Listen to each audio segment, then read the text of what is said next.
I never thought a routine eye exam would save my life. But when Dr. Allen Park shined that light into my pupils and went quiet for too long, when he pulled back from the machine and asked his assistant to leave the room, I knew something was wrong. I just didn't know it was everything. My name is David Mercer.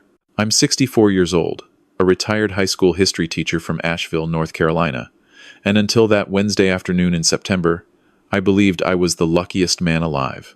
I'd found love twice in one lifetime. The first time was with my wife, Helen. We married when I was 23, fresh out of college and too idealistic to know how hard the world could be. Helen grounded me. She was a pediatric nurse who spent her days caring for sick children and her evenings making sure our daughter Sarah and I never lacked for anything. 35 years we had together. 35 years of Sunday morning pancakes, of arguments about whose turn it was to mow the lawn, of watching Sarah grow from a stubborn toddler into a stubborn, brilliant woman. Then a drunk driver ran a red light on Marymount Avenue and took Helen from me in the time it takes to draw a breath. The grief was a physical thing. It lived in my chest like a stone. For 4 years after Helen died, I barely existed.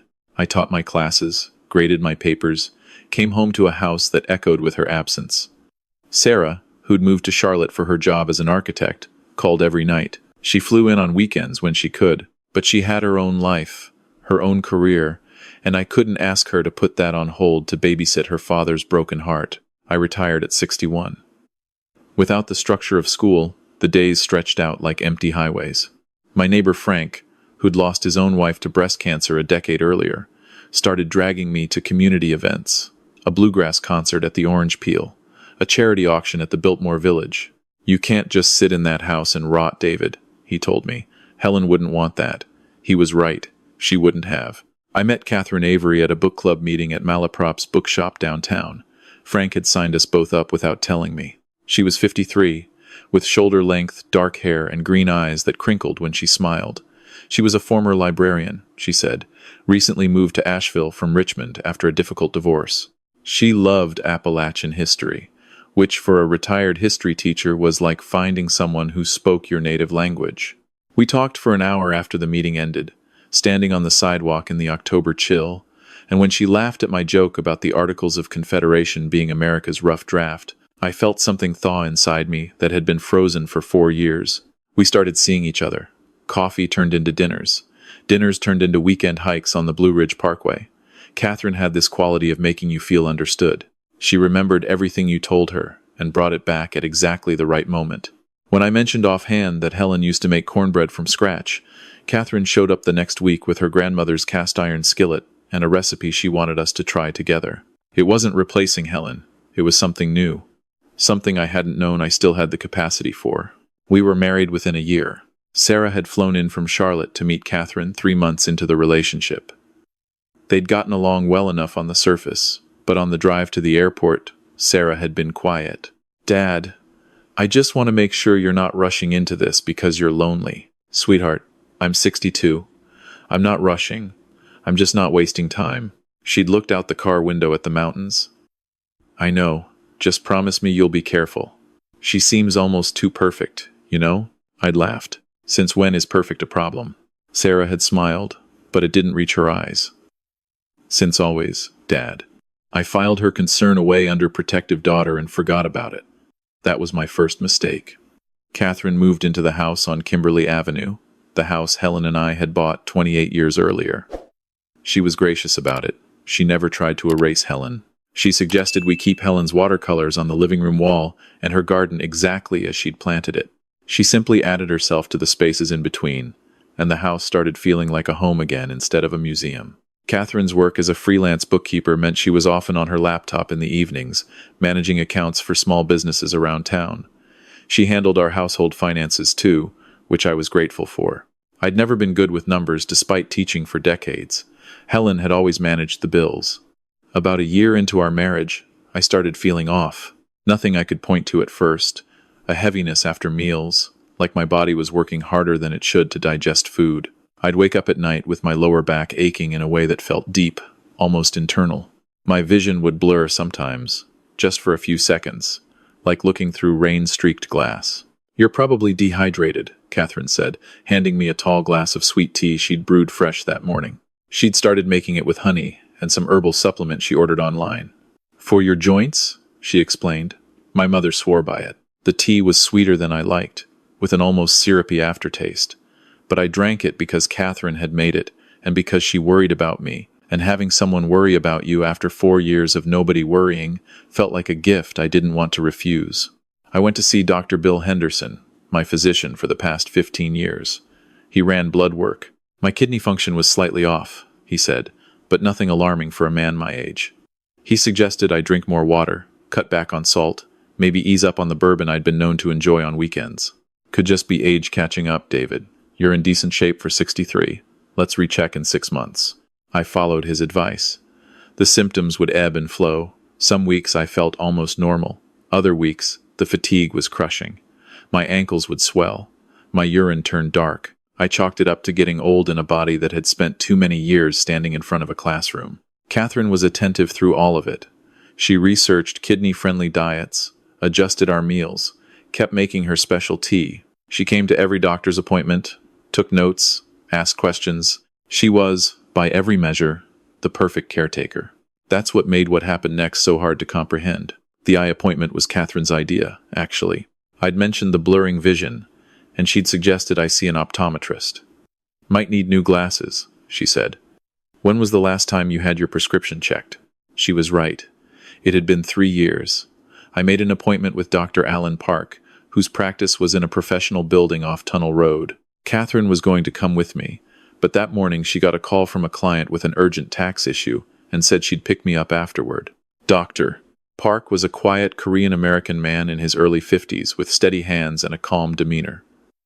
The exam started normally enough. He checked my visual acuity, tested my peripheral vision, had me read letters off a chart. Then he dilated my pupils and looked inside with that bright light scope. He looked at the right eye for a long time, then the left, then back to the right. He rolled his chair back and typed something into his computer. Then he looked again. "Mr. Mercer, how have you been feeling lately? Any health issues?" "Some kidney stuff. My doctor says it's probably age-related." "Why?" He didn't answer directly. He asked his assistant to step out. When the door closed, he pulled up an image on his screen. It looked like a photograph of the inside of my eye, blood vessels branching out like rivers on a map. "These are your retinal images," he said. "I'm seeing something unusual. There are crystalline deposits in the blood vessels of both eyes." He pointed to tiny bright spots scattered along the vessels. "This pattern is sometimes associated with calcium oxalate crystals." I didn't know what that meant. My confusion must have shown. "Mr. Mercer, calcium oxalate crystals in the retina can be a sign of ethylene glycol poisoning. It's the primary component in antifreeze. Your body metabolizes it into oxalic acid, which forms these crystals. They deposit in the kidneys, the brain, and sometimes the eyes." The room tilted. "Antifreeze? I'm not making a diagnosis," he said carefully. "There could be other explanations. But combined with the kidney issues you mentioned, I'd strongly recommend you go to the emergency room today for a comprehensive blood panel and urinalysis. And I want to be transparent with you. If this is what I think it might be, it didn't happen by accident. Ethylene glycol doesn't occur naturally in the human body. I sat in that chair with my pupils still dilated, the world too bright and blurred, and tried to process what this man was telling me. Someone was poisoning me. That was what he was saying, wrapped in medical language and professional caution, but that was the meaning underneath. "Who has access to your food and drinks?" he asked quietly. "My wife. Just my wife." He nodded slowly, like he'd expected that answer. "Mr. Mercer, I'm required to report this to the authorities. I'm going to call ahead to Mission Hospital and let them know you're coming. Please go directly there. Don't go home first." I called Sarah from the parking lot. My hands were shaking so badly I could barely hold the phone. "Dad? What's wrong?" I told her. Every word felt like pulling teeth. She was silent for 5 seconds.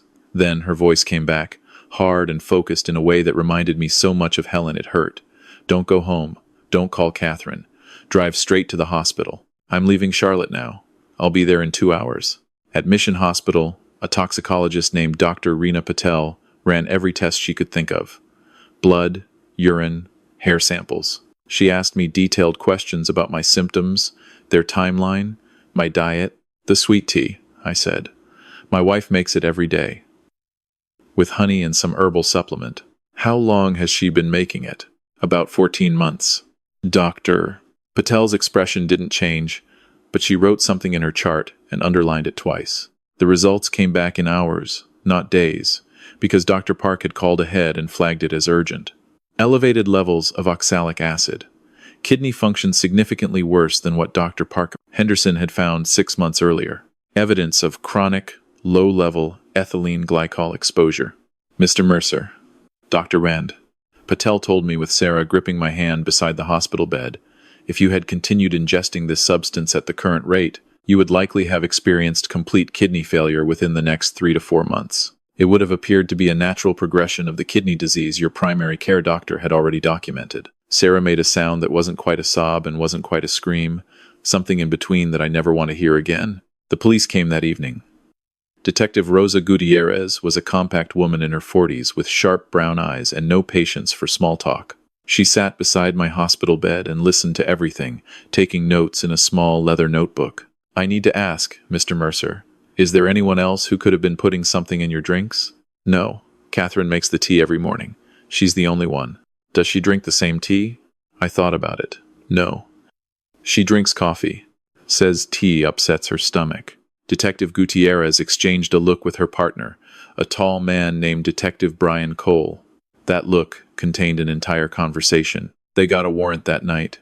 While I lay in the hospital and Sarah slept curled in the chair beside me, officers searched my house on Kimberly Avenue.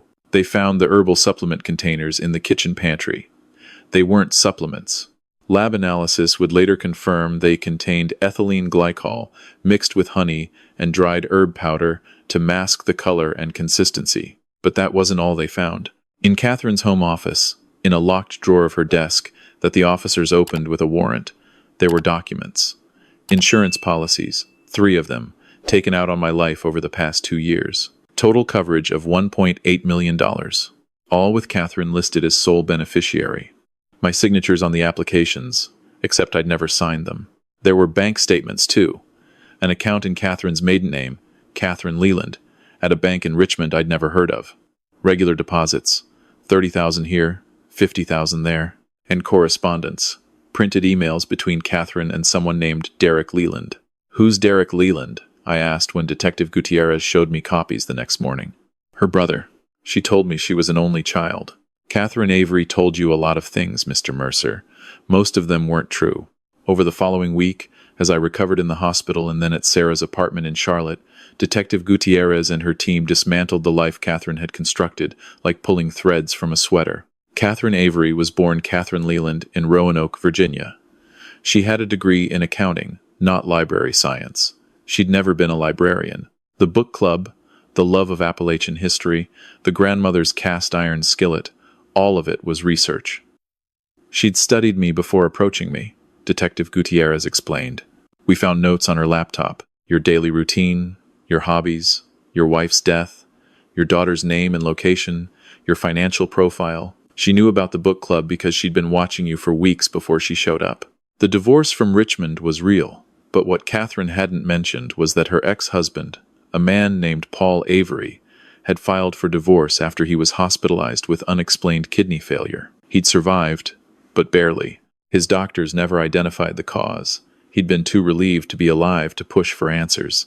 Before Paul, there had been another husband, Gerald Morse, a retired postal worker in Roanoke. Gerald had died of kidney failure at age 67. His death certificate listed chronic kidney disease as the cause. No autopsy was performed. And before Gerald, there had been a fiancé who never made it to the altar, a man named Robert Talley, 58, a retired electrician. He'd broken off the engagement after his sister noticed he was losing weight and seemed confused. He'd moved to Florida and recovered. He didn't know how close he'd come. Derek Leland, Catherine's brother, had been helping her from the start. He'd forged documents, set up shell accounts, filed insurance claims. He lived in a rented house outside Richmond and had no legitimate employment that investigators could find. He'd been living off his sister's schemes for at least a decade. The trial was 8 months later. I sat in the courtroom every day. Catherine looked different without her careful warmth. In the fluorescent light of the courthouse, her face was a mask, and I could see now what I'd been blind to, the way her eyes calculated, even when they appeared to sympathize. The way her concern had always been a tool, never an emotion. The prosecution laid out the case methodically. The toxicology, the forged insurance documents, the pattern of previous victims. Dr. Park testified about the retinal crystals. Dr. Patel testified about the ethylene glycol levels. Paul Avery, Catherine's ex-husband, flew in from Richmond to testify. He sat on the stand with trembling hands and described symptoms identical to mine. "I thought I was dying," he said. "She held my hand and told me it would be okay. She was the one killing me." The courtroom was silent. Derek Leland had been arrested separately and took a plea deal. He testified against his sister in exchange for a reduced sentence. His testimony was clinical, almost bored, as he described how Catherine selected targets. She looked for older men, recently widowed or divorced, financially comfortable, with limited social connections. She would research them for weeks, sometimes months, building a profile of their interests, their vulnerabilities, their routines. Then she'd engineer the meeting. She called it the long game, Derek told the jury, said anyone can steal from someone. The real skill is getting them to hand it to you willingly and thank you for taking it. Catherine's defense attorney tried to argue diminished capacity, claiming she'd suffered childhood trauma that impaired her ability to form genuine emotional connections. The jury didn't buy it. Neither did I. I'd seen genuine emotion exactly once from Catherine, and it was during the trial, when the judge denied her request for bail reduction. That flash of fury in her eyes was the most authentic thing I'd ever witnessed from her. Guilty on all counts. Attempted murder, insurance fraud, identity fraud, forgery. The judge sentenced her to 30 years. Derek got 12. When they led Catherine out of the courtroom, she didn't look at me. She looked at Sarah, who was sitting behind me with her hand on my shoulder. The look lasted only a second, but Sarah told me later it made her blood freeze. There was no remorse in it, only resentment, as if Sarah had stolen something that belonged to Catherine. Recovery is a word that sounds simpler than it is. My kidneys sustained permanent damage. I'll be on medication for the rest of my life, monitoring function levels every 3 months, living with the knowledge that my body carries the scars of someone else's greed. The psychological damage is harder to measure. For months after the trial, I couldn't eat anything I hadn't prepared myself. I'd stand in the kitchen, staring at a glass of water, wondering. Sarah moved back to Asheville for 6 months.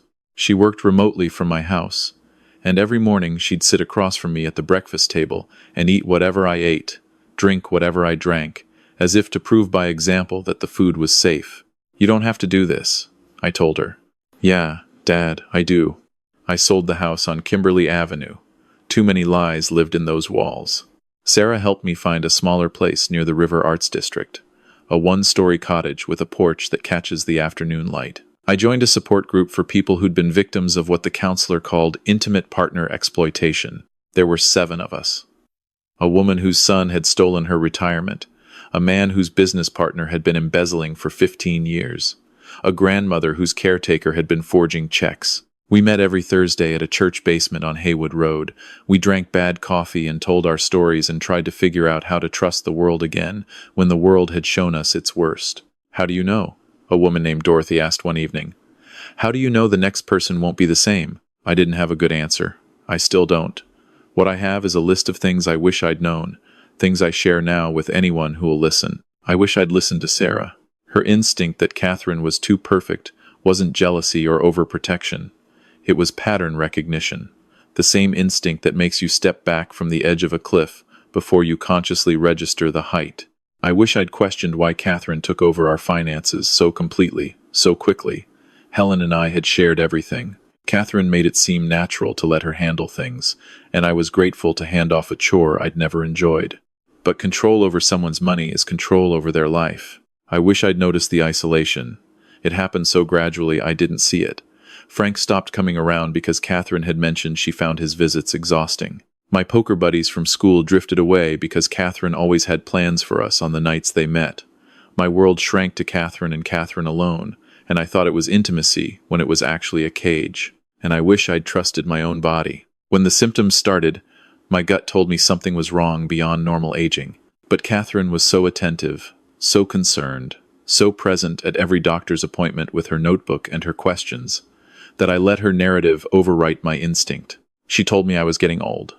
She told me these things happen, and I believed her because believing her was easier than believing the alternative. I'm 64 now. My kidney function is stable but diminished. My vision has mostly recovered, though I still see floaters sometimes, tiny shadows drifting across my sight like ghosts of the crystals Dr. Park found that day. I think of them as reminders. Sarah is back in Charlotte. She got promoted last year, lead architect on a new mixed-use development downtown. She calls every evening, still worries. I let her because I've learned that the people who worry about you are the people who see you clearly, and that being seen clearly, even when it's uncomfortable, is the opposite of what Catherine offered. Catherine saw what she wanted to use. Sarah sees what she wants to protect. Frank comes by on Saturdays now. We sit on my porch and watch the river and talk about nothing important, and it's everything. Last month, I got a letter from Paul Avery in Richmond. He'd followed the trial from afar. He wanted to thank me, he said, because my case had given him the answer he'd been missing for years. He'd always wondered why he got so sick. Now he knew. He asked if I'd be willing to talk sometime. I wrote him back that same day. There's something I've been thinking about lately, about how predators like Catherine operate. They don't target the weak, they target the wounded. There's a difference. The weak can't fight back. The wounded can, but they're too busy trying to heal to notice the knife going in. Catherine found me at my most wounded, 4 years deep into grief, and she dressed herself up as the cure. The poison was never just in the tea. It was in the illusion that I'd been saved. But here's what she didn't count on. She didn't count on Dr. Alan Park being the kind of doctor who looks past the obvious diagnosis. She didn't count on Sarah being the kind of daughter who trusts her instincts even when her father tells her she's wrong. And she didn't count on me being the kind of man who, when the fog finally clears, chooses to fight instead of fade. I'm sitting on my porch right now as I tell you this. The Blue Ridge Mountains are turning gold with autumn, the same way they did the October I met Catherine. But the mountains were here before her, and they'll be here long after, and so will I. Every morning I wake up in this little cottage, make my own coffee, walk down to the river, and feel the particular miracle of an ordinary day. I almost lost that. I almost lost every unremarkable, beautiful morning I have left. If you're listening to this and something in your life feels wrong, if someone who seems perfect has slowly become the only person in your world, if your body is telling you something that doesn't match what the people around you are saying, please listen. Listen to yourself. Listen to the people who loved you before everything changed. And don't be ashamed to ask for help. I was a proud, stubborn old teacher who thought he knew everything about history and nothing about being fooled. Catherine proved me wrong about the second part. But my daughter, my doctor, and a quiet optometrist on Tunnel Road proved something more important. They proved that the truth has a way of surfacing, even when someone has spent years burying it. And survival, even imperfect, even scarred, is always worth the fight. I'm still here, and that's enough.